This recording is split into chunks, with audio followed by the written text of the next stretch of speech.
ke, kalau di model, orang akan masuk masalah di sini, di integration test. Jadi pada saat masuk ke integration test, muncul masalah, kok nggak bisa ya eksekusi. Tetapi pada saat kalau sudah ada blueprint, sudah ada standar, baru dikerjakan oleh tim masing-masing, nggak ada masalah. Ini yang ya di skripsi kerap seperti itu. Jadi kadang-kala bahkan di praktikum, pada saat praktikum bikin komposisi tridiagram itu terpaku dari contoh yang ada di modul perkuliahan. Nah, di modul perkuliahan awal, sepanjang semester, akhir semester, karena logikanya bisa masuk ke sana.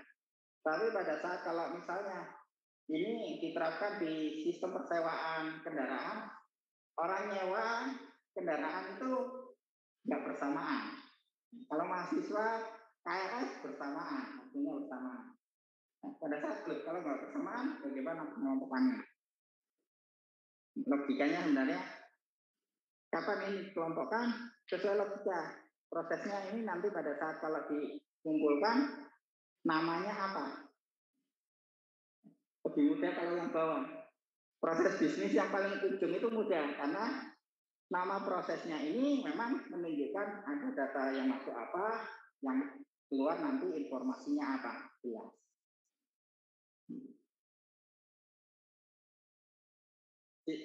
Sederhananya seperti itu.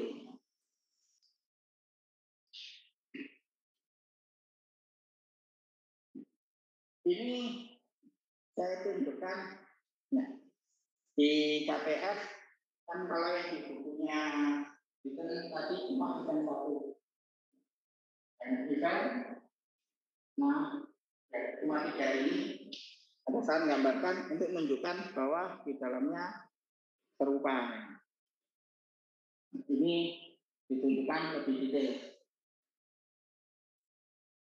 Ini event satu seperti apa? Ini saya potong. Ini yang saya potong dari sini, saya potong ke ini. Dari gambar yang bawah itu saya potong untuk menunjukkan. Mudah kan? Dan ini nggak ada. Ini yang tadi saya sampaikan. Dari yang kita 1, 2, 3 ini kalian bikin bisa mengoper ini. Ini yang kalau di contoh modul gambar yang ini. Terusnya setelah gambar yang ini kita gambarkan langsungnya induknya. Prosesnya seperti itu. Untuk lebih mudahnya. Kalau di level yang bukan ujung, saya bisa menjumpai sama bolak-balik ke data. Karena bisa jadi function tersebut bukan hanya create, bukan hanya update, bukan hanya delete, dan bukan hanya read saja. Tapi bisa jadi kadangkala dia create. Contoh yang di sini kadangkala dia create. Contohnya ini. Tapi function event yang lain dia read.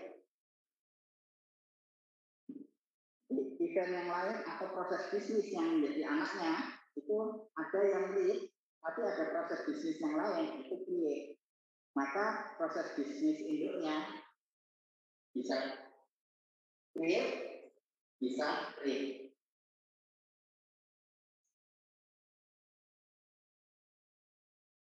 Contoh update-nya juga. Update sama ya sebenarnya panahnya menuju ke data. Cuma di sini kan nggak kelihatan.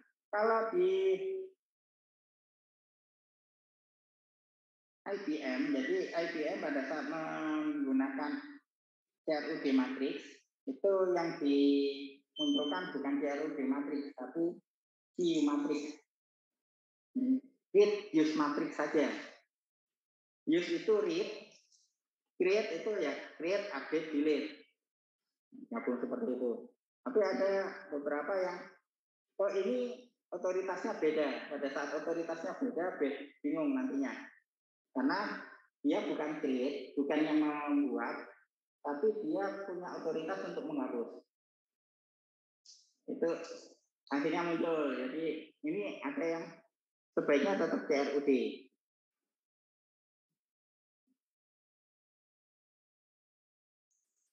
Anaknya serupa, cuma kan ya kelihatan di sini, kelihatannya di matriksnya itu, ya kelihatan di matriksnya.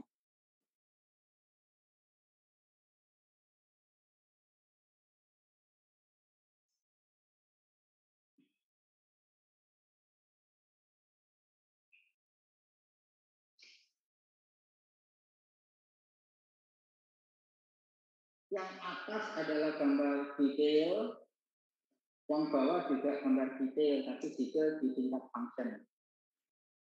Yang atas detail di tingkat event, proses bisnis yang paling ujung. Kadang-kala ada yang tanya, Pak, namanya apakah harus task, ada proses, task, function, event, apakah harus itu? Enggak.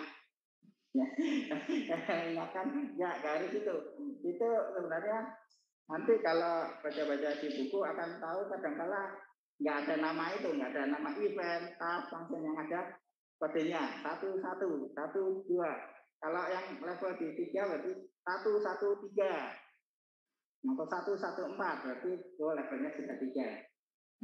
Kalau masih level 1 berarti angkanya cuma 1. Levelnya di 2 berarti angkanya sampai 2. 1, 1, 1, 2, 2, 3, 2, 4. Itu berarti sudah level 2. Kalau angkanya sudah sampai 3 berarti levelnya sampai 3 dan seterusnya. Untuk lebih memudahkan, karena kadang-kala pada saat menunjukkan interaksi di level detail yang seperti ini untuk memudahkan antar tim pada saat berkoordinasi. Nah, di Indonesia memang kita nggak diajari membuat ya aplikasi secara tim. Tetapi di MBKM itu menarik sebenarnya. Di MBKM itu pada saat beberapa perusahaan yang kemarin itu Paragon menyampaikan bahwa kita mengajarkan pembuatan aplikasi dan mereka memberikan tugas membuat aplikasi itu ada tim. Nah, pada saat ada tim, otomatis ada tugasnya masing-masing karena mereka bilang masing-masing person akan dinilai sesuai dengan pekerjaannya masing-masing. Tetapi aplikasinya jadi satu, aplikasinya satu. Nah, berarti kan ada pembagian tugas untuk pengembangan aplikasinya. Nah, itu yang mereka menilai. Ya, saya sebenarnya menarik ini. Moga-moga memang diajarkan caranya kerjasama dalam tim untuk pengembangan. Di kita memang di praktikum tim Pak, praktikumnya tim. Tapi yang buat kemungkinan satu orang. Nah, ya soalnya belum menguasai caranya komunikasi. Blueprint ini adalah salah satu cara komunikasi sebenarnya.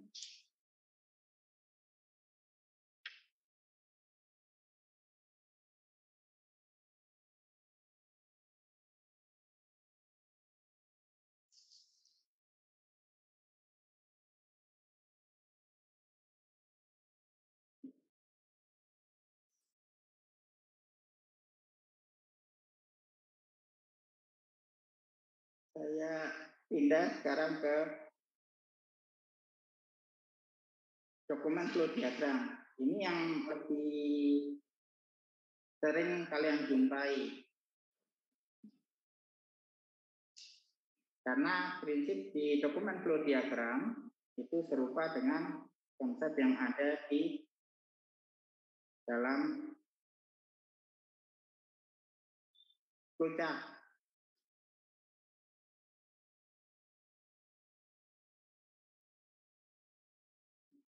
Rasanya serupa. Ya, ada kapan mulainya dan kapan selesainya. Kalau di dalam data flow diagram nggak ada, mulainya nggak ada, selesainya juga nggak ada. Terus selanjutnya nanti kalian kadang-kala juga mengenal ada flowchart diagram begini. Nah, ini dari flowchart yang tadi yang kalian sudah belajar di pemrograman itu dipadukan dengan yang ada di SketchUp. Ini tunjukkan salah satunya yang di satu-satu dokumen flow diagram. Ada mulainya dan ada selesainya. Terus ada streamline. Nah, ini adalah menunjukkan siapa yang berkepentingan untuk proses tersebut. Ini di sana. Ya, di penerapan manajemen mutu ISO yang ada di UB gunakan ini. Menggunakan konsepnya dokumen flow diagram. Ini ada streamline. Menunjukkan terus siapa yang bertanggung jawab, terus apa yang dikerjakan, terus ditambahin lagi ada informasi kapan harus selesainya. Jadi misalnya, oh durasinya 2 pekan, ya dituliskan ada informasi itu.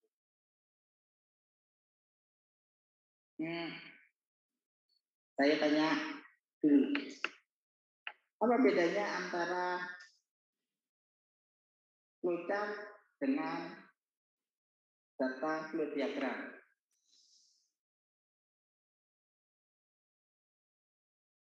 Jadi sebelumnya, pada saat pemodelan proses.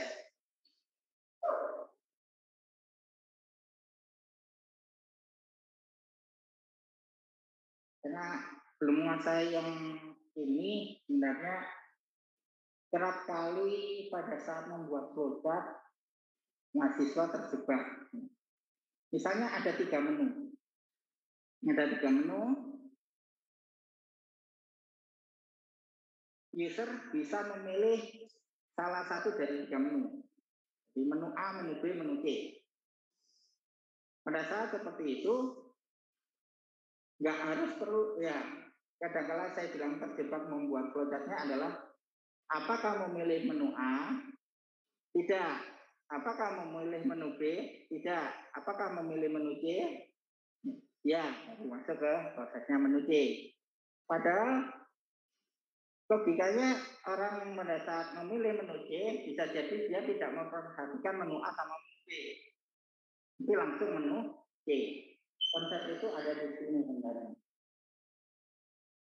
Pada saat bila di komposisi diagram, orang nggak bicara apakah memilih ini, apakah memilih ini, ya, secara bertahap sampai yang ujung, tidak. Tapi di dalam sistemnya ada 4 ditambah 3 ditambah 2 dan tambah 3. Jadi ada 12. Ada 12 proses bisnis yang memungkinkan untuk dieksekusi. Yang atasnya kenapa nggak dihitung? Yang atasnya sebenarnya nggak ada proses yang realnya. Proses realnya itu yang dia yang nggak punya anak. Dia yang nggak punya anak itu yang proses realnya. Jadi misalnya kalau di aktivitas yang di sini, itu dia nggak punya anak, maka ini yang ujung. Maka dihitung 4, tambah 3, tambah 1, tambah 3. Jadi levelnya nggak harus sama ya, antara satu dengan yang lainnya nggak harus sama. Jadi bisa jadi, oh ini dijelaskan sampai 5 level, boleh. Yang di sini hanya 2 level, memungkinkan seperti itu.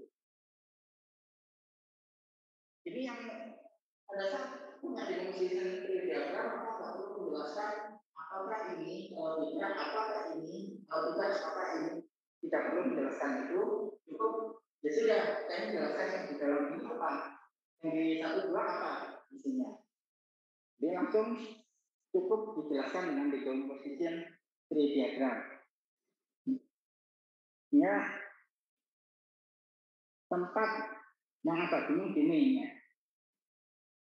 Asistennya pun baru masuk ke sini, ya. Baru masuk ke APS, praktikannya belum belajar APS, hingga pada saat menjelaskan, ya sudah, pas praktikan pemrograman itu menggunakan ya model decision, ya udah nggak apa-apa, benar. Tapi kalau menunya panjang, akhirnya ininya buahnya. Nah ininya buahnya kan akhirnya orang baca ininya ada buahnya. Padahal yang dikerjakan oleh orang yang masuk mengoperasikan programnya nggak lewat ini. Jadi nggak lewat apakah menu satu. Nah, kecuali kalau kayak gini, menu satu. Apakah Anda akan menjalankan ini? Tidak, tidak, tidak. Apakah yang ini? Oh tidak, tidak. Kalau melakukan itu, iya, maka ininya benar. Tetapi kalau misalnya, oh ini sudah ada banyak tombol, oh saya langsung tombol yang sini. Saya nggak melihat tombol-tombol yang sebelah kirinya. Maka sebenarnya decision ini enggak. Karena pada saat menggunakan decision ini bingung juga. Nanti kalau sudah selesai harus balik lagi ke atasnya lagi. Nih, kalau misalnya saya milih habis menu 7, pindah ke menu 2, itu tanya lagi, apakah menu 1, apakah menu 2, seperti ini. Ini yang agak rumit ya pada saat menjelaskan di pemrograman. Ini simpel sebenarnya seperti ini. Ya. Ya, kalau data flow diagram itu prosesnya kayak gini. Kalau dijelaskan di dalam data flow diagram, ada aktor yang menjalankan ini dan aktor yang menjalankan ini dalam waktu bersamaan. Kalau di dalam data flow diagram ada proses yang dijalankan bersamaan, proses yang lain dijalankan bersamaan, tidak apa-apa. Tetapi kalau di flowchart, kalau ditanya seperti ini,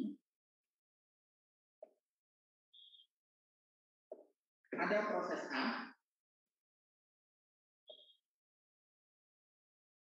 ada proses B. Kalau ditanya, apakah boleh proses A dan proses B dijalankan bersamaan? Nggak boleh. Nggak boleh. Jadi proses A harus jalankan dulu, baru proses B. Dan yang menarik lagi adalah pada saat kalau di data flow diagram, misalnya proses B bisa dilaksanakan kalau proses A pernah dilaksanakan. Contohnya kayak gini, orang boleh mengambil uang dari rekeningnya kalau sudah pernah menabung. Tetapi jarak antara menabung dengan mengambil uang boleh waktunya lama. Tetapi pada saat kalau di flowchart, kalau proses A selesai, maka langsung ke proses B. Proses B-nya tidak menunggu lama. Jadi langsung otomatis. Ini flowchart. Isinya seperti itu. Sehingga pada saat di sini pun demikian. Pada saat ini selesai, maka langsung pindah ke sini. Cuma pertanyaannya, ini durasinya berapa lama? Kan seperti itu. Hanya pada saat kalau misalnya, oh, sudah mengisi KRS. Sudah mengisi KRS, maka waktunya berikutnya adalah diskusi sama dosen wali. Waktunya berarti sudah waktunya masuk ke diskusi dosen wali. Tapi nggak segera menghubungi dosen wali. Tapi sebenarnya dia sudah masuk proses diskusi dengan dosen wali. Diskusi dengan dosen wali, kadang-kala begitu ketemu, oh ya, langsung divalidasi sama dosen wali, selesai. Kalau seperti itu, selesai. Tapi bisa jadi, oh ini perbaiki. Jadi ada yang prosesnya lama, ada yang prosesnya sejenak. Tapi tetap masuk ke proses berikutnya. Berbeda dengan yang di data flow diagram. Data flow diagram, apakah setelah kita menabung, berikutnya otomatis kita masuk mengambil uang? Tidak. Pada saat, oh tidak langsung, ya udah. Hingga nanti ini pun muncul masalah. Pada saat mengembangkan sistem, apabila prosesnya adalah seperti ini, maka jangan dipisah proses A dan proses B-nya ini jangan dipisah menjadi proses bisnis dalam data flow diagram. Contohnya, memesan barang yang masuk ke dalam keranjang. Ya. Pada saat memesan barang masuk dalam keranjang, ini selanjutnya adalah prosesnya menghitung total yang uang yang harus dikeluarkan. Ini prosesnya sebenarnya beda, masukkan uang keranjang, tapi satunya adalah mentotal biayanya. Tapi ini harus nyambung. Kalau diputus, misalnya masukkan keranjang sekarang, ya udah besok totalnya. Ini aneh, ya. Ini aneh. Jadi pada saat kok nunggu besok, padahal setelah proses itu bisa langsung ke total. Pada saat itu jangan dipisah. Ini pernah terjadi ya pada saat di skripsi, aktivitas yang sebenarnya nempel, yang berurutan, dipisah di dalam data flow diagram. Jadi pada saat data flow diagram, nah ini gimana? Iya Pak, saya berurutan. Sehingga yang dilakukan biasanya akhirnya seperti ini di dalam data flow diagram. Proses ke proses. Proses ke proses, kalau di bukunya Wilton Dele dilarang. Disuruh harus lewat dan record. Harus ada record. Padahal yang kita tadi buat apa record ya? Nanti pada saat sudah di total, ketemu biayanya baru masuk ke record. Nah, biasanya seperti itu. Ya, memungkinkan pada saat sudah dihitung totalnya, selanjutnya ada proses pembayaran. Proses pembayarannya ditunda nggak apa-apa. Ya, kadang-kala pada saat di dalam sistem seperti ini, harga naik, walaupun harganya naik, karena totalnya sudah menempel pada saat masuk keranjang, harganya naik, harganya tidak mempengaruhi yang harus dibayarkan oleh konsumen. Ini yang memungkinkan pada saat kalau prosesnya, kalau yang gabung memang dibiarkan menggabung, tidak dipisahkan dalam proses. Nah itu nanti bisa kalian lihat lagi di proses modeling beberapa perbedaan antara data flow diagram dengan dokumen flow diagram. Yang prinsipnya cuma ini yang sederhana agar terhindar dari masalah. Nah, di sini kayaknya mudah. Di dokumen flow diagram itu kayaknya mudah. Kalau alirannya sebenarnya cuma satu. Kalau alirannya cuma satu. Nanti kalau alirannya itu agak banyak bingung. Membuat dokumen flow diagram. Nah, misalnya kayak gini. Pada saat kalian mau mengurus, jadi ada proses. Kalau nggak ketemu A, maka cari B. Terus selanjutnya Pak kan bisa ada decision. Ya, bikin decision. Kalau nggak ketemu A, maka cari B. Ini jadi masalah adalah kalau nggak ketemu A, kita masih bisa nitip untuk diteruskan ke A dokumennya. Jadi ada data yang diteruskan ke A. Tapi kita nggak yakin A ini segera merespon, maka kita menghubungi B. Kita menghubungi B, ada tembusan, terus selanjutnya ternyata yang terjadi A merespon, B juga merespon. Sehingga muncul ada dua aliran. Pada saat ada dua aliran ini selanjutnya ada digabungkan mana yang akan diputuskan. Ini nggak mudah. Apalagi yang lebih kompleks lagi adalah mulainya bukan satu. Kadang mulainya bukan satu, yang men-trigger beda. Kalau di sistem informasi akademik, modelnya kayak gini. Ada mahasiswa yang datang mulai di perkuliahan karena KRS. Masuk karena KRS. Tapi ada juga mahasiswa yang mulai perkuliahan karena diplotkan. Nah, kenapa diplotkan? Karena dia alih program.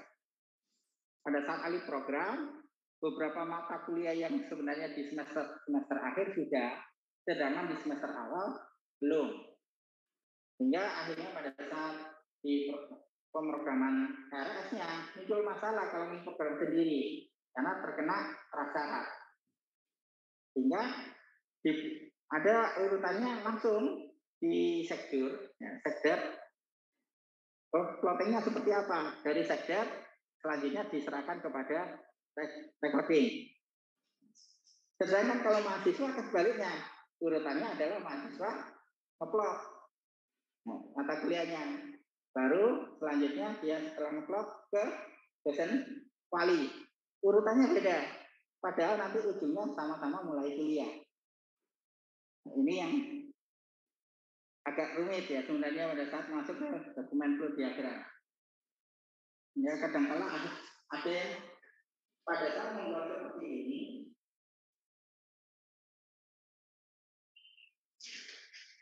pada saat membuat seperti ini itu kadang-kala ada yang tersebar mulainya satu, terus karena ada aktivitas yang lain muncul ada proses karena istilahnya yang lain ada proses tidak ada mulainya tapi dia masuk tidak ada mulainya tapi dia bisa menunjukkan ada panah keluar. Kok bisa seperti itu ya karena bingung mau gambarkannya bagaimana ya. Biasanya memang pada saat mendesain seperti itu sistem analis membuat mendesain seperti itu. Selanjutnya yang sistem buildernya, jadi yang pemrogramernya akan bertanya ke sistem analis sekaligus ke sistem owner. Ini mengapa kok bisa ada gambar seperti itu? Ini gambarannya ya, dokumen flow diagram. Kalau yang ini dokumen flow diagram, pasti dari proses ini selanjutnya langsung pindah ke proses berikutnya.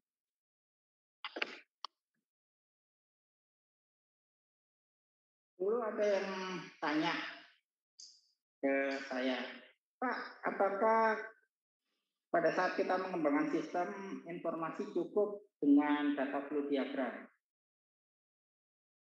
Saya sampaikan bisa. Pak, boleh nggak kalau saya mengembangkan sistem terus menggunakan flowchart? Flowchart bisa dipergunakan untuk level yang paling rendah, yang paling ujung, untuk menjelaskan langkah-langkah yang ada di ujung. Boleh, silakan kalau itu. Tapi kalau flowchart untuk satu sistemnya, nggak bisa, kesulitan. Dan flowchart itu sebenarnya menggantikan dokumen flow diagram. Kalau di UML ada nanti yang object interaction diagram. Itu gambarnya ada 3 macam objek nanti. Ada objek terkait sama interface, ada objek terkait sama proses, dan objek terkait sama entitas data.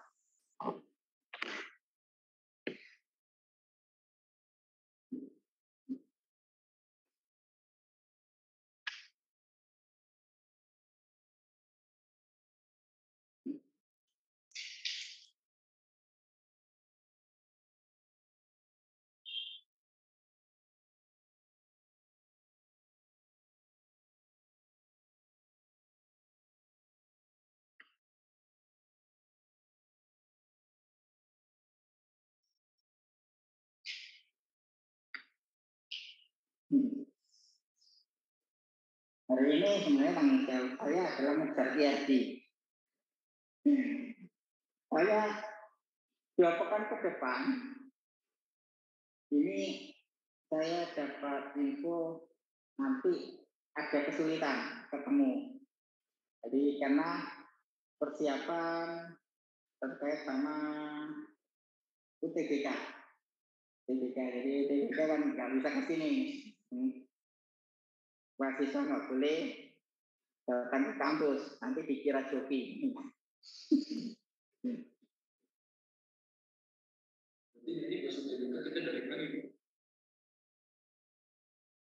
UTBK kan ya steril kan akhirnya, kampusnya steril. Dosennya pun yang tidak bertugas disarankan tidak ke kampus. Walaupun yang dipakai katanya lantai 5, tapi lantai 3 apakah nanti boleh masih perkuliahan sebelum UTBK-nya berlangsung atau tidak? Biasanya nggak boleh, biasanya nggak boleh. Tapi kalau misalnya kebijakan, oh ya nggak apa-apa, yang bingung nanti dosennya. Soalnya, ayo kira kita keluar, waktunya soalnya sebentar lagi kita nggak boleh ada di gedung. Nah itu yang agak bingungnya nanti di sana. Biasanya nggak boleh.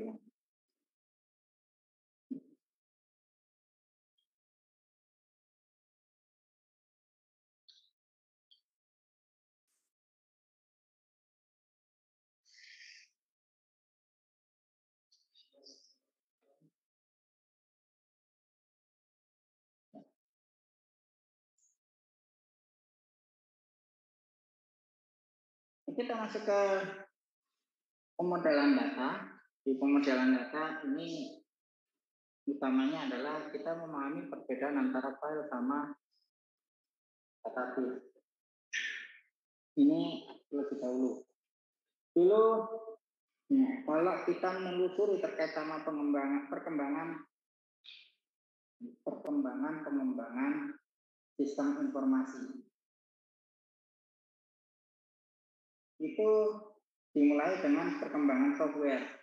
Pada saat perkembangan software awalnya misalnya basic, Pogo dan seterusnya, software-software ini bisa mengolah data yang diinputkan oleh user. Selanjutnya data-data ini disimpan.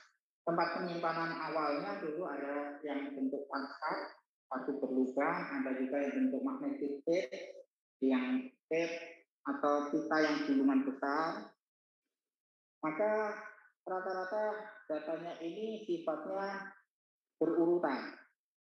Datanya disimpan dengan urutan. Jadi misalnya ini nama, alamat, nanti ini lagi nama, alamat dan seterusnya. Itu disimpan seperti itu. Hingga pada saat kondisi teknologinya seperti yang dihadapi, maka perkembangannya adalah kita lebih banyak menggunakan proses modeling. Yang awal berkembang adalah proses modeling. Selanjutnya berkembang ada hard disk.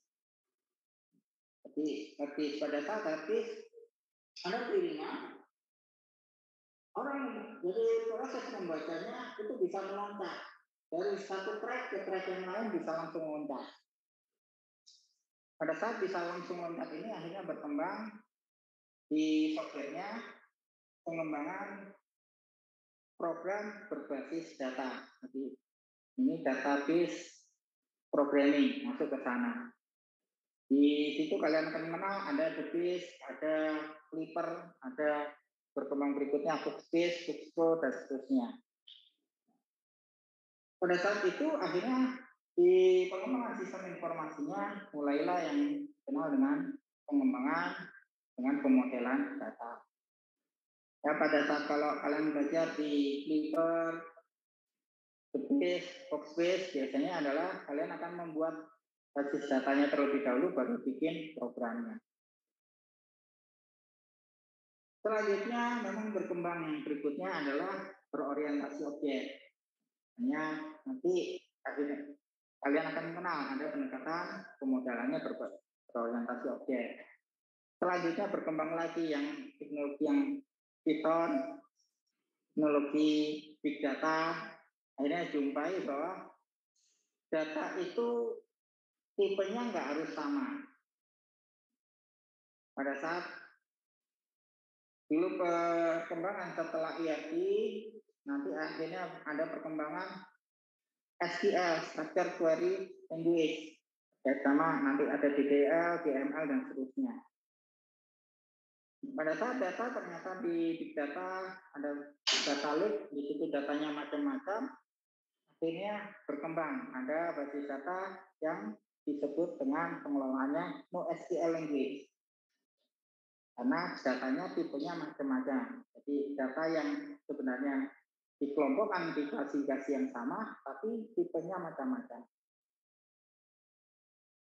Ini muncul perkembangan seperti itu. Hingga kalau kalian menyadari mengenai itu, di awal yang berkembang terlebih dahulu adalah proses modeling. Di proses modeling, prinsipnya adalah ada proses yang mengolah data menjadi informasi. Dan itulah yang tentu akhirnya ada data yang dari file. Data diperoleh bentuknya file, nanti diolah, selanjutnya keluar file lagi. File ini yang tersimpan ada yang di pasca, di managed tadi. Diambil datanya, terus diolah, masukkan lagi ke data yang baru. Resikonya di situ ada redundansi. Contohnya seperti ini. Pada saat mahasiswa mau melakukan KRS, akhirnya data yang dipanggil ini adalah data mahasiswa dipanggil. Oh, ini sama nama. Terus data kurikulum, kode mata kuliah dan nama mata kuliah. Terus ada data jadwal yang jam 7:30, jam 10, jam 1, ada jadwal seperti itu. Data kelas, di kelas 31, 32, 33, dan seterusnya. Ada data-data itu dipanggil. Selanjutnya, membuat jadwal. Pada saat membuat jadwal, yang terjadi adalah nanti ada data, jadi informasi baru, nama mahasiswa A, NIM-nya XXX, terus selanjutnya dia mengambil mata kuliah APS kelas A yang nanti mengambil di ruang 31 di jam 7.30 setiap hari Senin. Nanti ada lagi mahasiswa yang lain juga demikian, sehingga yang namanya mahasiswa yang sama akan terekam berulang kali. Karena dia di KRS bukan hanya satu mata kuliah yang dia ambil. Satu mata kuliah ini akan terekam berulang kali. Karena yang mengambil mata kuliah tersebut bukan hanya satu mahasiswa. Kelasnya itu akan terekam berulang kali. Karena yang kelasnya ini bukan hanya digunakan satu sesi saja. Dan seterusnya. Ini yang muncul masalah di file. Tetapi enaknya adanya file ini, kita nggak perlu manggil yang lainnya. Cukup pada saat kalau mau bikin jadwal, ya sudah. Data-data file jadwal ini tinggal kita ambil. Jadi hasil dari KRS itu kita ambil, udah. Nanti akan keluar. Tetapi pada saat kalau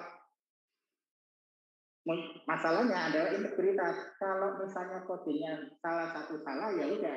Ya akan kehilangan. Kode salah itu karena misalnya red vector dan sebagainya ya. Kalau di kita lebih mudah. Terkena magnet saja bisa rusak kalau yang dulu. Hanya kalau zaman saya dulu masih ya, bahkan sampai kuliah pun itu bawa disket. Dulu disket saya udah kenal kecil. Cuma pada saat di SMP saya pernah ditunjukkan disket ukurannya segini. Disket ukurannya besar. Jadi kalau yang pernah tahu piringan kita ya ukurannya sama dengan disket. Ini seperti itu. Ini kan, oh ya, itu nggak boleh dekat dengan magnet. Jadi biasanya jangan dekatkan sama tepak. Tepak, kalau dulu kan tepak ada magnetnya. Jangan dekatkan itu. Jadi harus terpisah. Dulu seperti itu. Tapi sekarang relatif lebih aman. Baik, ya lebih seperti ini, dekat magnet nggak segera hilang. Berbeda karena dia tersimpannya di chip memori ya. Ini salah satunya adalah masalah redundansi. Tetapi untungnya adalah dia tersimpan di masing-masing hasil proses. Dan di sini pada saat ada proses dia akan masuk keluar dari file. Dia mengakses dari file. Maka nggak bingung. File itu nggak yang mengakses nggak banyak. Tetapi pada saat kalau basis data ini masing-masing record yang mengakses ada banyak. Maka kemampuan untuk diakses secara bersamaan itu menjadi permasalahan. Di database itu nanti kalian akan paham ada proses locking, penguncian. Contohnya kayak gini simpelnya. Kalian bisa mengambil uang melalui ATM dengan kartu ATM. Tapi bisa juga mengambil uang menggunakan buku tabungan. Bahkan sekarang bisa nggak bawa buku tabungan, nggak bawa ATM, tapi pakai handphone. Bahkan seperti itu. Bahkan sekarang pun nggak pakai m-banking, nggak e-banking, ATM, buku tabungan, bahkan lewat message aplikasi bisa. Kan otomatis pada saat ini bisa banyak cara untuk mengakses data.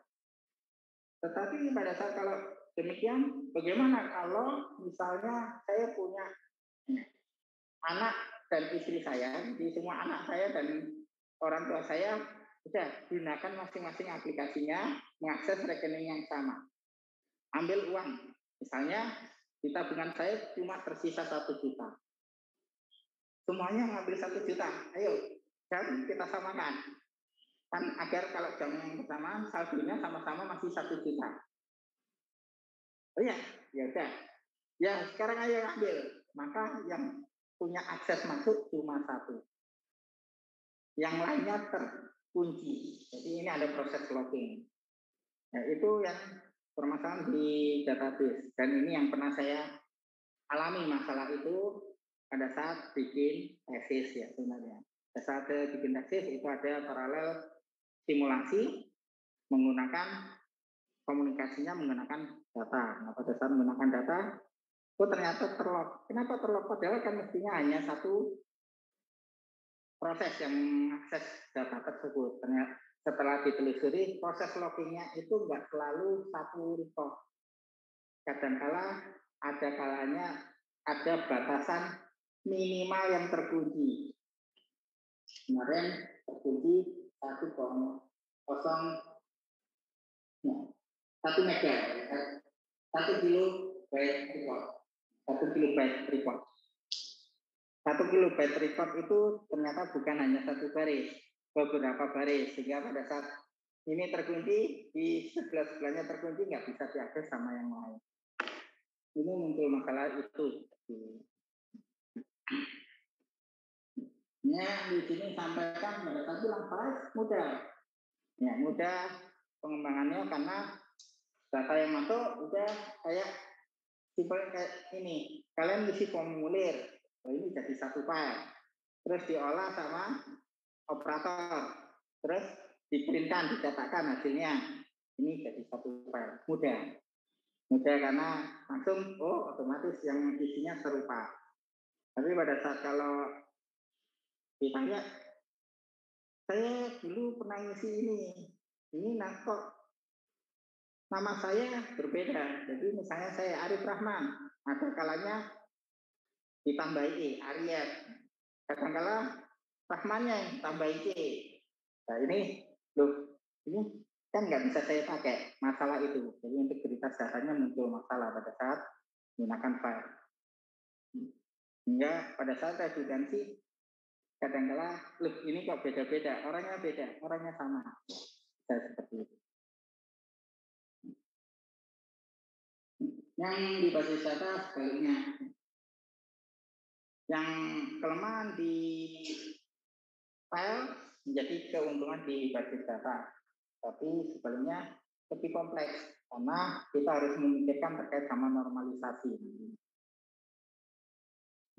Di basis data kalian harus tahu apa yang namanya entitas, apa atribut dan kelas. Ini tadi saya sampaikan entitas. Jadi kalau bisa entitasnya mahasiswa. Terus selanjutnya di mahasiswa ini dia punya NIM, punya nama, bisa jadi ada alamat dan seterusnya. Itu yang disebut atribut. Terus selanjutnya kelas ini sekumpulan entitas. Hingga nanti ada pergeseran makna. Sebenarnya yang namanya entitas ini bukan yang mahasiswanya, tapi Fulan yang seorang mahasiswa. Fulan ini sebenarnya yang entitas. Fulan dengan Fulando dengan Fulandi, misalnya ini, oh sama-sama mahasiswa. Karena sama-sama mahasiswa, maka kelasnya mahasiswa. Jadi nama kelasnya sebenarnya mahasiswa. Nah, tetapi pergeseran pada saat di pengembangan sistem informasi, akhirnya yang namanya kelas ini digantikan dengan entitas. Nah, pada saat kalau bilang entitasnya apa? Mahasiswa. Maka sebenarnya dia adalah kelas mahasiswa. Ini di sini teorinya kelas entitas 1. Selanjutnya di sini ada report. Report atau kadang disebut instan, kadang disebut tuple, itu adalah yang mewakili entitas. Jadi yang isi yang di sini dasar satu garis ini dia mewakili satu entitas. Itu yang disebut record. Field, field itu mewakili atribut.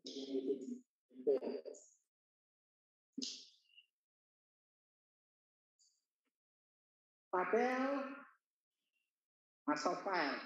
Ini yang agak bingung. File yang di sini berbeda dengan file yang dibandingkan sama basis data.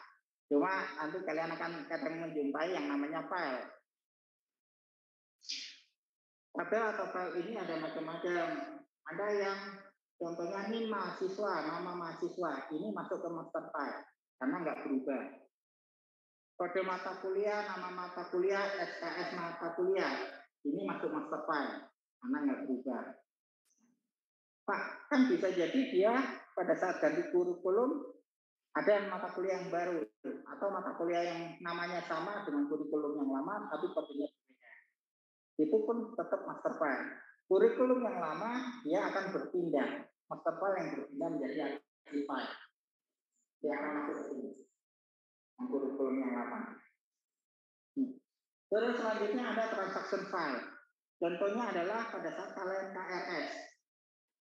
KRS ini bisa berubah. Setiap semester bisa berubah. Dan ini sifatnya sering.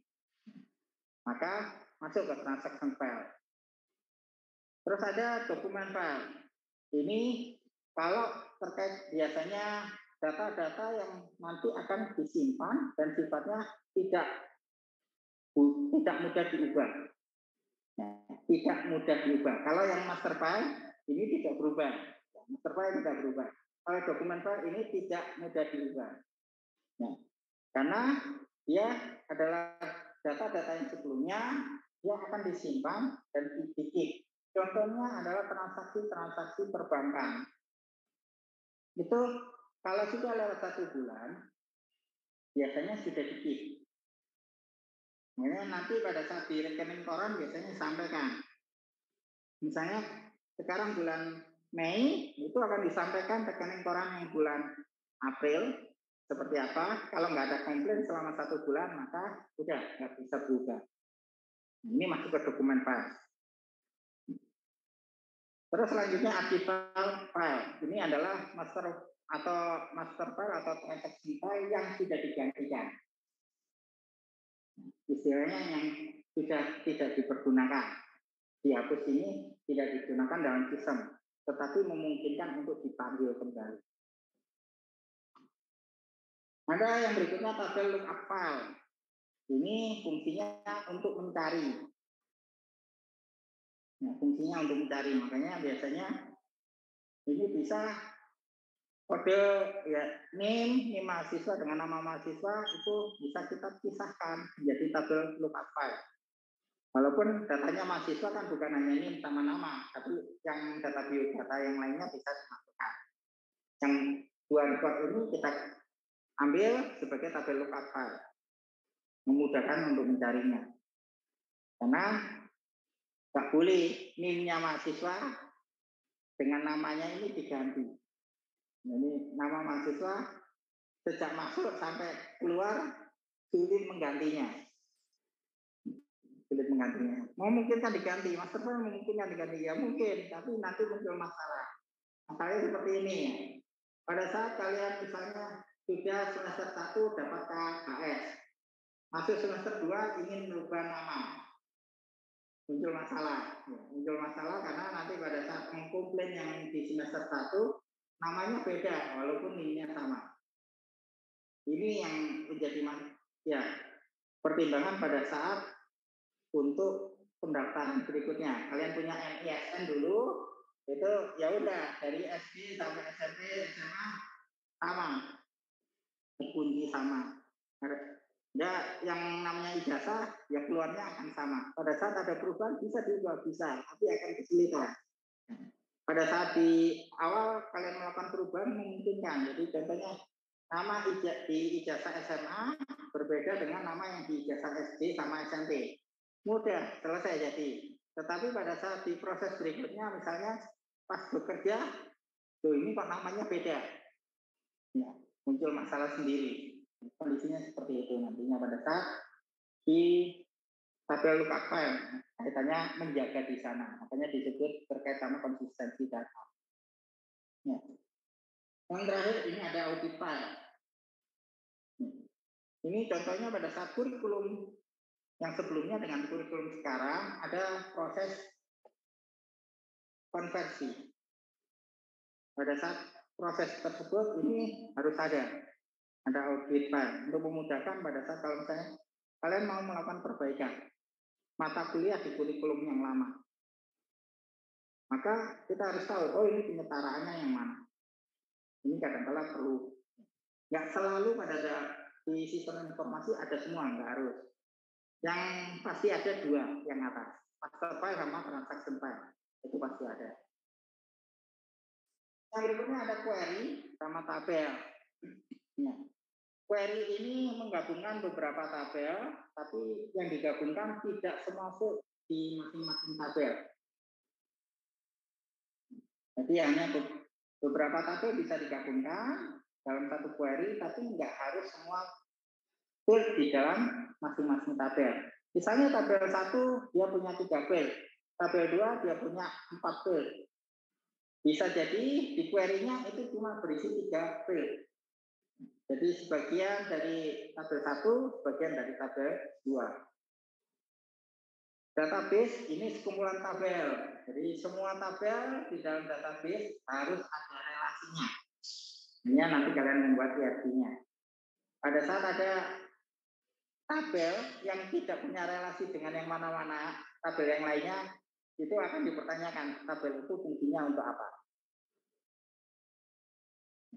Terus kalau yang terakhir ini adalah penyimpanannya, data store atau data repository, disimpannya di mana?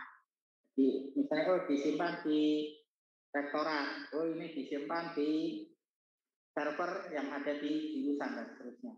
Itu yang masuk dibilang dalam data store dan data repository.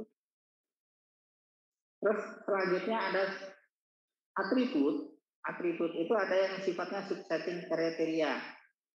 Terus ada yang sifatnya indeks. Ini tambahan, ya. Ini tambahan. Nggak selalu ada yang dua ini.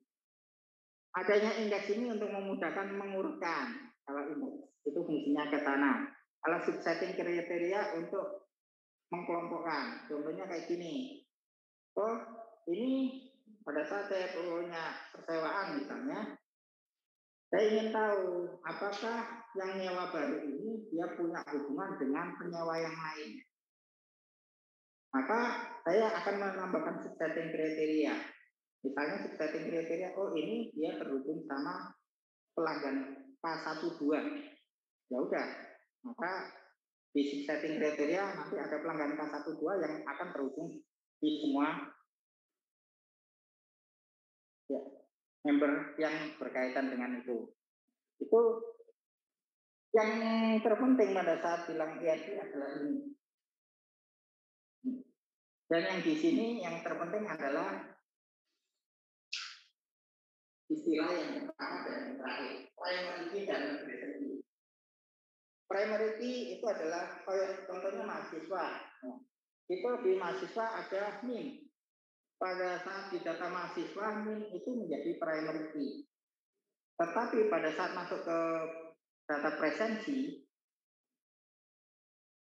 primary key-nya bukan NIM. NIM ini menjadi migration key karena dia dimiliki di tabel mahasiswa, dipanggil di tabel presensi. Di tabel presensi yang menjadi primary key-nya adalah nanti gabungan antara kode mata kuliah, kode kelas, kode hari, kode jam.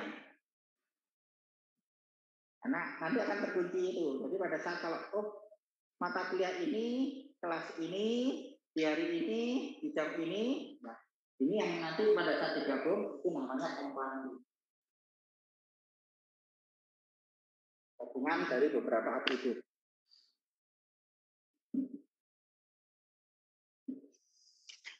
Relasi pun ada banyak. Ya, nanti ada one to many to one, many to many. Tapi nanti pada saat formalisasi 1 menyarankan tidak ada relasi many to many. Ada relasi yang lain rekursif. Ini relasi yang nggak mudah. Saya bilang nggak mudah. Contohnya kita sadari pada saat di perkuliahan di kurikulum ada mata kuliah dia punya prasyarat. Prasyarat itu mata kuliah yang lain. Maka dia terhubung dengan data mata kuliah di tabel yang sama. Ada kode mata kuliah, nama mata kuliah, kode prasyarat. Ini terhubung sama kode mata kuliah yang lain. Ini yang disebut rekursif. Terhubung di tabel yang sama. Nggak mudah. Ini saya bilang nggak mudah. Ini contohnya. Terus ada terminologi, ini lebih menjelaskan terkait sama hubungan yang tadi. Jadi pada saat one itu bisa 0, bisa 1. 0 atau 1, atau 1,1. Kalau many, itu bisa 0n, 1n, nn, c. Kalau many.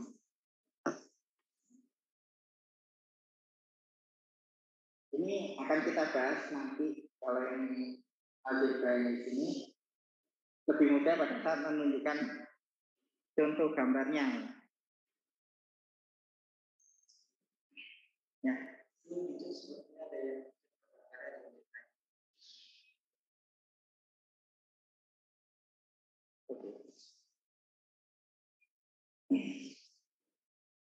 ya. Saya kembali ya yang atas. Oh ya, kameranya tidak bergerak. Kasihan kameranya. Geleng-geleng. Ya.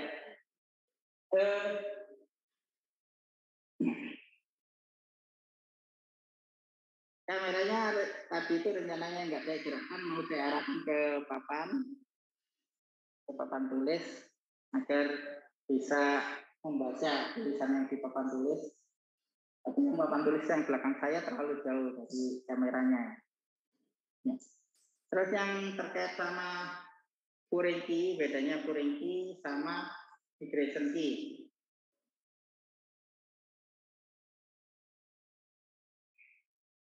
Akan lebih mudah pada saat masuk ke contoh ya. Nanti akan saya jelaskan pada saat masuk ke contoh.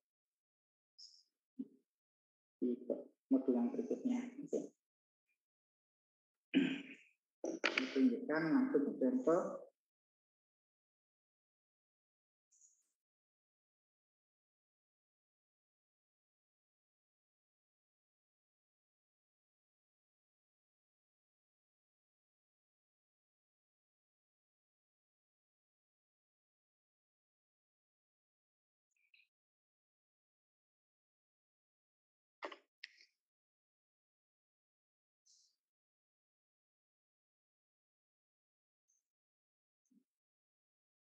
Ya, ini belum keling yang ke.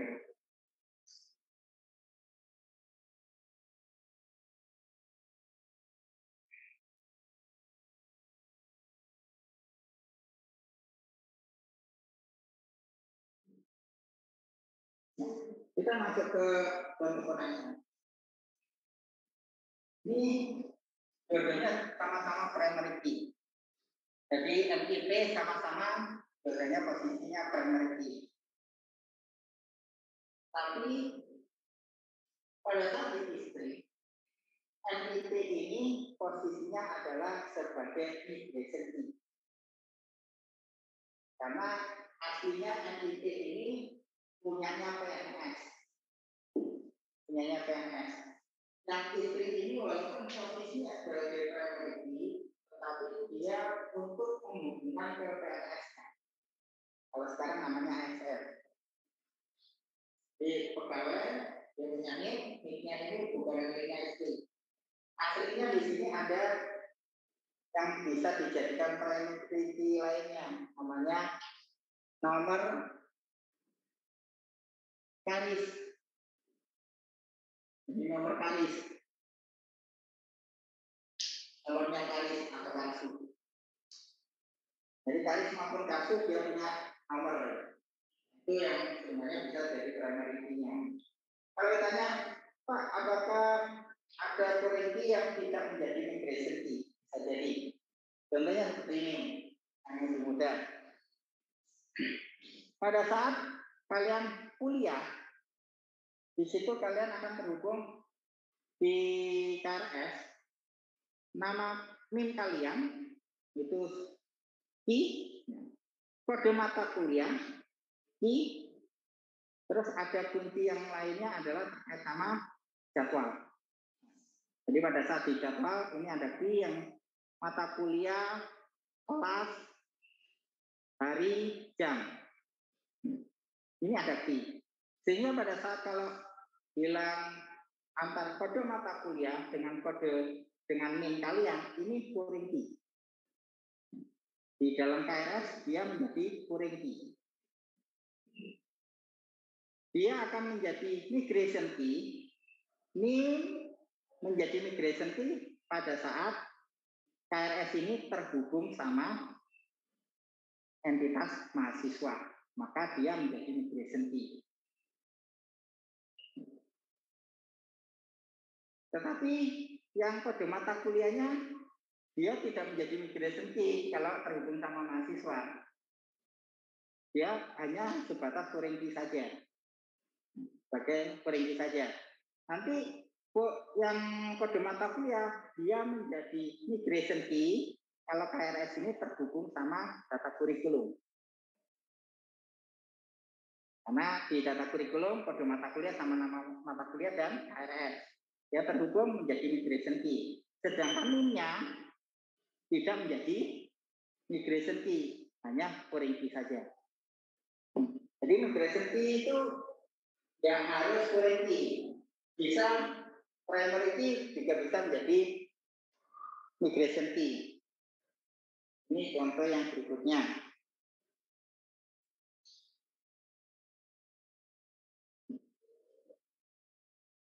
Ini foreign key.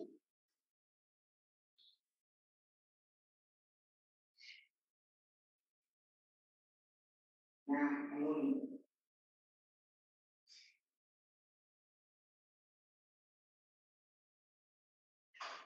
apa saja yang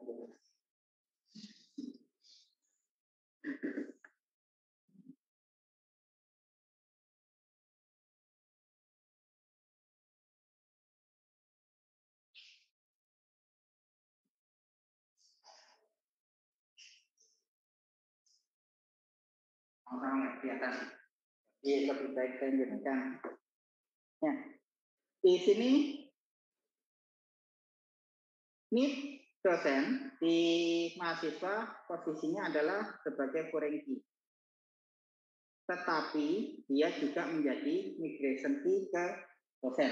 Pada saat terhubung sama dosen, NIP dosen wali ini dia posisinya sebagai migration key. Jadi foreign key yang one to many contoh seperti ini dia bisa berposisi sebagai migration key. Migration key itu untuk menjelaskan hubungan antar dua tabel. Migration key untuk menjelaskan hubungan dua tabel. Kalau foreign key menjelaskan bahwa dia atribut yang sifatnya sebagai kunci tapi dimiliki oleh tabel yang lain.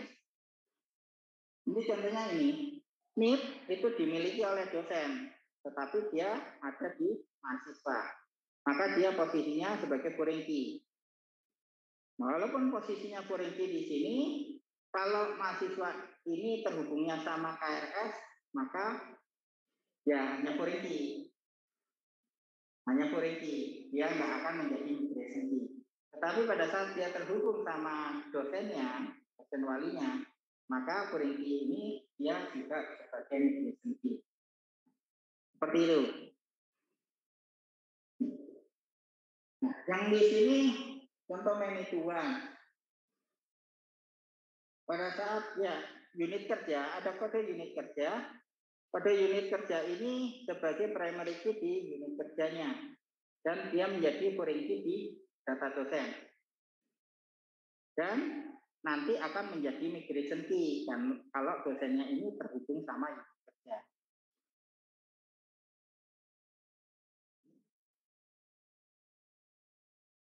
Ini many to many. Ini nanti yang kode ada kode MK yang di plotting maupun kode MK di mata kuliah. Tapi di situ ya ini ada NIP.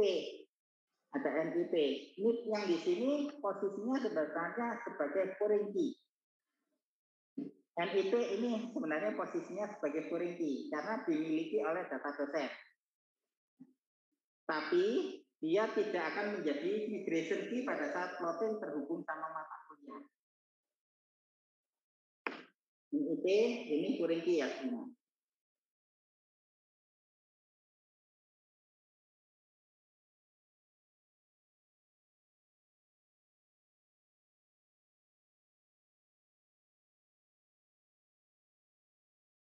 Ini sebenarnya foreign key karena dimiliki oleh data dosen. Tapi dia tidak akan menjadi migration key kalau plotting ini hanya terhubung sama mata kuliah. Sedangkan kalau kode mata kuliah ini dia foreign key karena dimiliki oleh mata kuliah dan akan menjadi migration key karena terhubung sama mata kuliahnya. Jadi migration key itu untuk menjelaskan dua tabel ini terhubungnya lewat apa? Relatif lebih mudah kalau yang sederhana ya. Tetapi pada saat bilang compound key atau concatenated key itu agak kompleks karena dia akan menggabungkan ada beberapa atribut digabungkan sehingga menjadi kunci.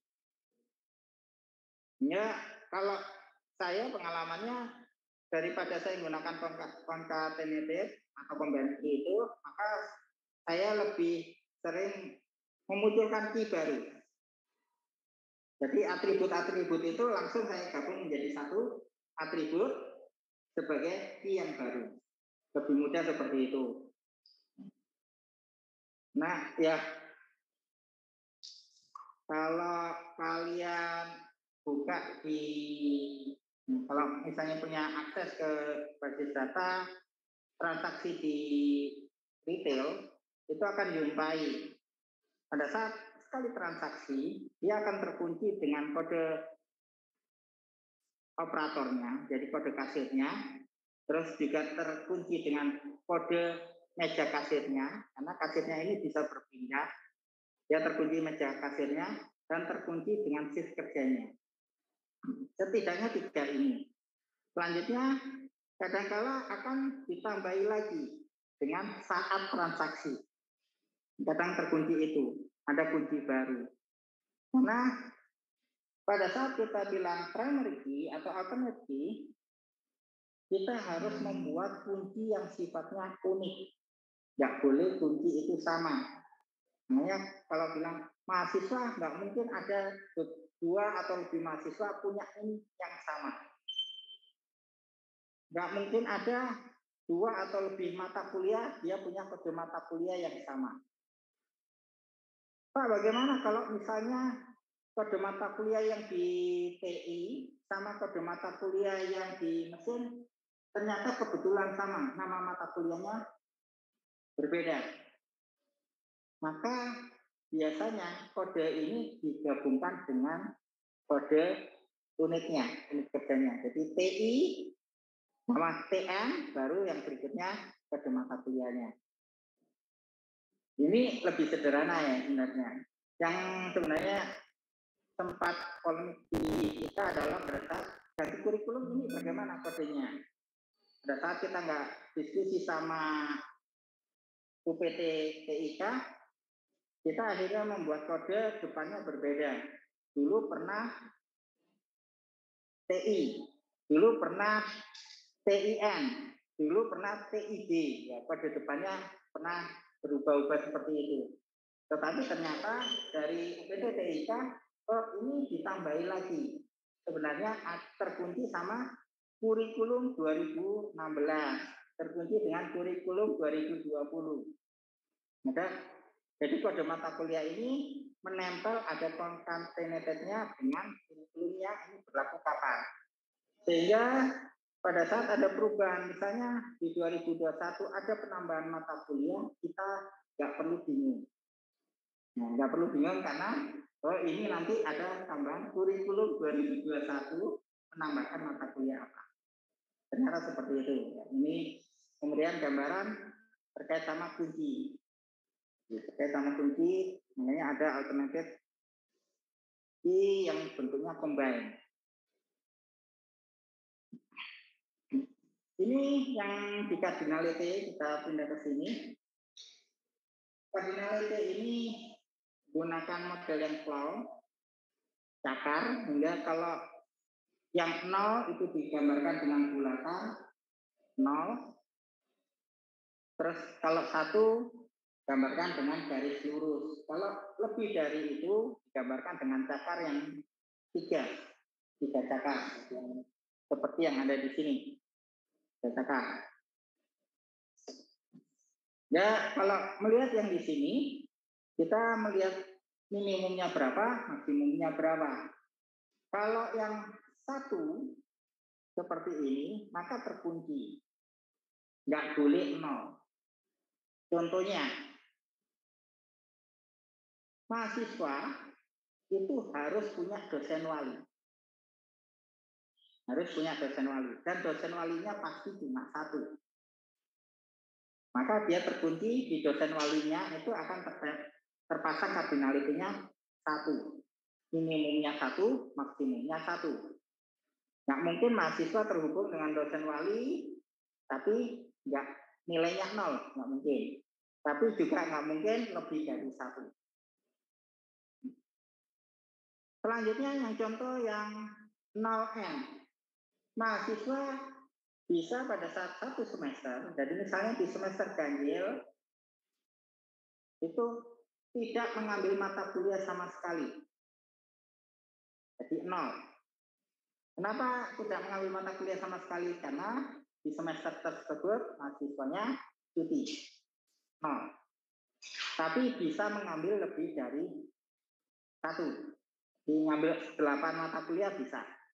Ini contohnya. Terus selanjutnya contoh yang di bawah ini 1 dan lebih.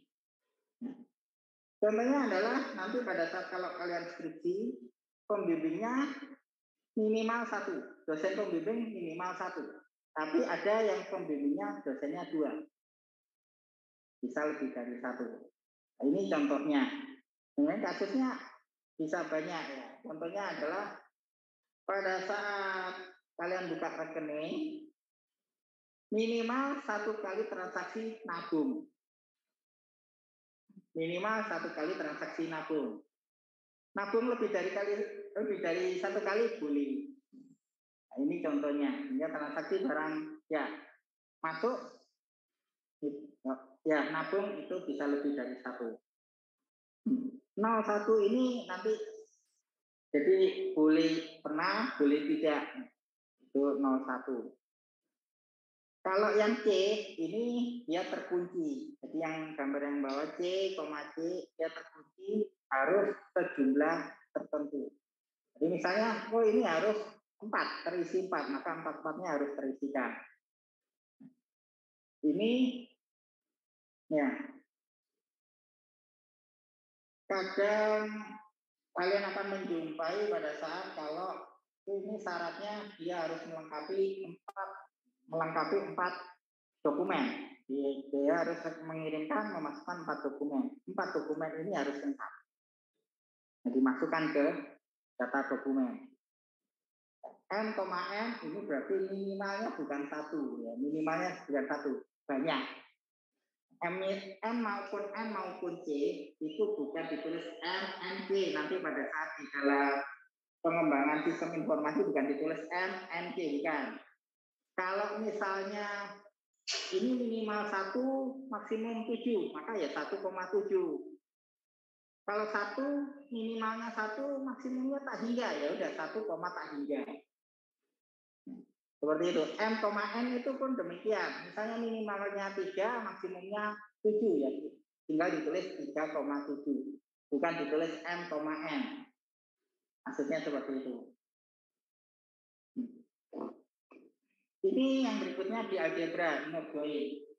Inner join itu adalah menampilkan yang hanya mempunyai hubungan.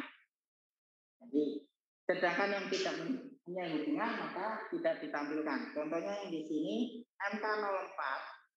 Jadi yang di tabel sebelah kiri MIP 03 0AC MK04. Tetapi di tabel yang relasinya tidak ada MK04. Demikian juga yang di tabel yang kanan MK03 berhitung 4. Mata kuliah itu tidak ada yang ditugaskan. Di sebelah kiri tidak ada plottingnya. Maka MK03 dan MK04 tidak akan muncul. Di sini tidak muncul. Jadi kalau inner join hanya ditampilkan yang dia punya hubungan. Plus outer join, berarti yang outer adalah yang kiri. Yang disebut outer itu artinya yang walaupun dia tidak punya hubungan, dia tidak dia tetap ditampilkan. Walaupun tidak punya hubungan, tetap ditampilkan. Contohnya di sini MK04, dia tidak punya hubungan dengan yang sebelah kanan, tetap ditampilkan. Sedangkan MK03, ini kan tabel yang sebelah kanan, maka dia tidak ditampilkan karena tidak punya hubungan. Karena yang outer hanya yang left. Sebaliknya juga demikian pada saat yang outer itu yang right, maka yang left-nya tidak ditampilkan. MK04-nya tidak ditampilkan. Kalau full outer, berarti walaupun tidak ditampilkan, walaupun tidak ada hubungan, tetap semuanya ditampilkan. Kalau kalian lihat, bagian yang mestinya ada di tabel pasangannya, tetapi tidak ada, maka diisikan dengan kosong. Saya tulis 0, aslinya kosong. Aslinya tidak ada isinya, kosong. Bukan isinya tiba-tiba diisi 0, bukan. Tapi isinya kosong.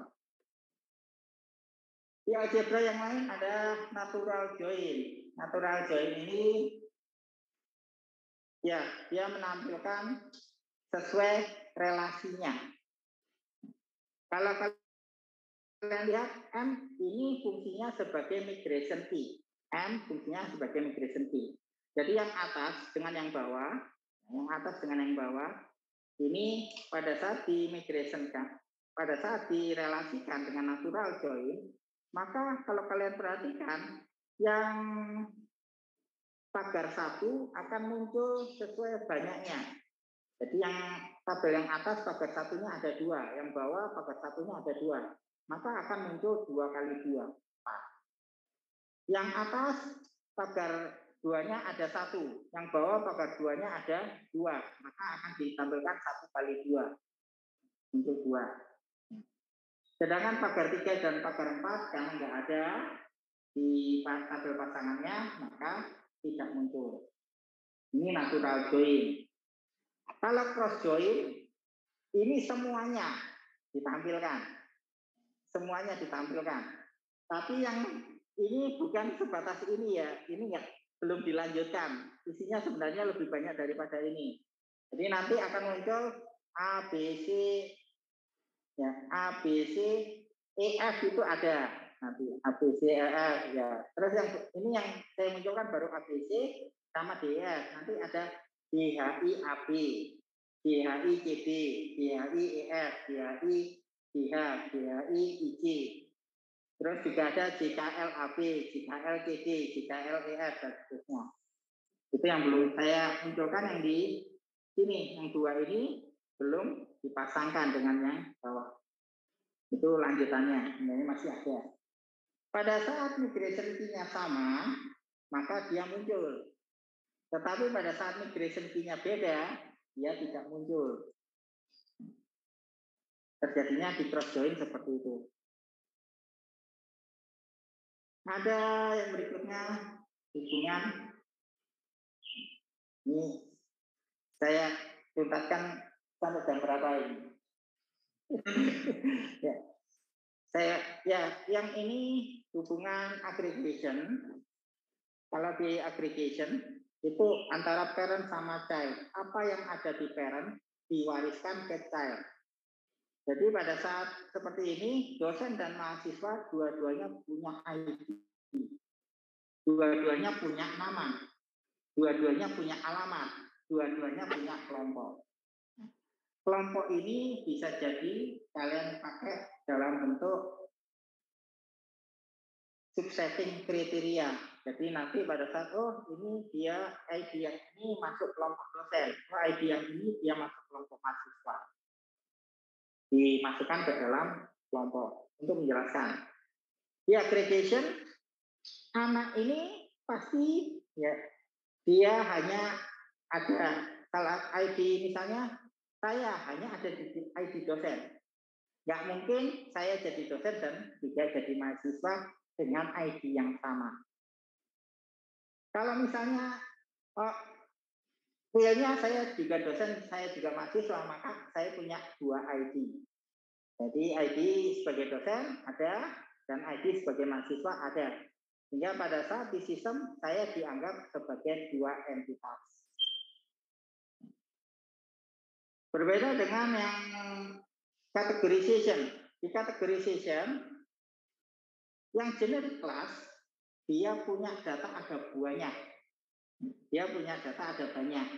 Datanya yang banyak ini disimpan sebagian di kategori kelas 1, kategori kelas 2, kategori kelas 3. Diskriminatornya ada yang sifatnya half, ada yang sifatnya full. Jadi pada saat half seperti ini, itu nggak harus semua kategori kelasnya terisi. Tetapi sebaliknya yang satunya harus semuanya terisi. Di sini saya nggak harus punya jabatan struktural. Jadi ada dosen yang PNS, tapi nggak punya jabatan struktural. Tapi juga ada dosen yang punya jabatan fungsional dan jabatan struktural, tapi bukan PNS. Kita seperti itu. Tetapi pada saat seperti ini, categorization yang sifatnya full, setiap dosen harus punya 3 data. Harus punya data pengajaran, harus punya data penelitian, dan harus punya data pengabdian. Jadi 3-3-nya harus ada. Itu konsep yang awal.